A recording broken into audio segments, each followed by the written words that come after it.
संध्याकाळच्या छोट्याशा भुकेसाठी मुलांना बाहेरचे अनहायजेनिक पदार्थ न देता आज आपण घरच्या घरी पौष्टिक असा अगदी कमी वेळेत आणि मेन म्हणजे मुलांना आवडणारा पदार्थ बनवणार आहोत। तर सर्वात अगोदर मी इथे काय केलेलं आहे, एक वाटी जाड रवा घेतलेला आहे। इथे रवा तुम्ही बारीक घेतला तरी चालेल, तो आपल्याला मिक्सरच्या भांड्यामध्ये घालायचा आहे। त्यानंतर त्याच वाटीने इथे आपल्याला पाऊण वाटी आपल्याला दही घालायचं आहे।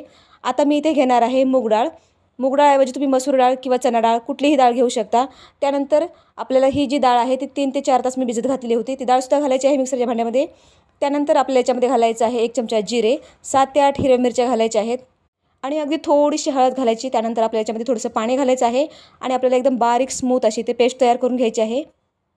इथे मी बारीक चिरलेला कांदा, टोमॅटो, सिमला मिरची घेतलेली आहे। त्यानंतर भरपूर अशी कोथिंबीर बारीक चिरून घेतली, ते सुद्धा आपल्याला घालायचे आहे। आता इथे मी घेतलेलं आहे आलं सुद्धा आपल्याला किसून घालायचं आहे। याच्यामध्ये आपल्याला घालायचं आहे चवीनुसार मीठ। आणि या पदार्थाची चव जर दुप्पट वाढवायची असेल तर तेलामध्ये जिरे मोहरी घालायची आहे आणि छान अशी फोडणी आपल्याला या मिश्रणामध्ये घालायची आहे। छान एकजीव करून घ्यायचं। त्यानंतर याच्यामध्ये घालायचं आहे चिमूटभर सोडा, अगदी थोडंसं पाणी घालायचं आणि परत आपल्याला हे मिश्रण जे आहे ते एकजीव करून घ्यायचं आहे।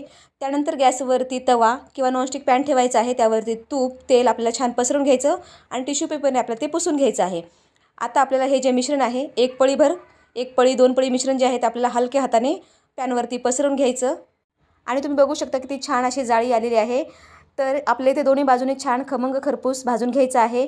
तुम्ही या पदार्थाला उत्तप्पा म्हणा किंवा मग इथे मिनी डोसा म्हणू शकता। तर अशा पद्धतीने मी इथे सर्व डोसे उत्तप्पे छान असे बनवून घेतलेले आहेत। तर तयार आहेत आपले इथे रवा आणि मूग डाळीचे उत्तप्पे किंवा मिनी डोसा। तुम्ही हे जे पदार्थ आहे हा पदार्थ आहे तुम्ही तुमच्या मुलांच्या टिफिनमध्ये देऊ शकता। याच्यासोबत चटणी नसली तरी चालेल, हा नुसता जरी खाल्ला तर अगदीच चविष्ट लागतो, पोट भरतं पण मन काही भरत नाही। माझ्या मुलांना तर मी बनवून दिला, पण तुम्ही सुद्धा तुमच्या मुलांना नक्की बनवून द्या। व्हिडिओ आवडल्यास एक लाईक नक्की करा।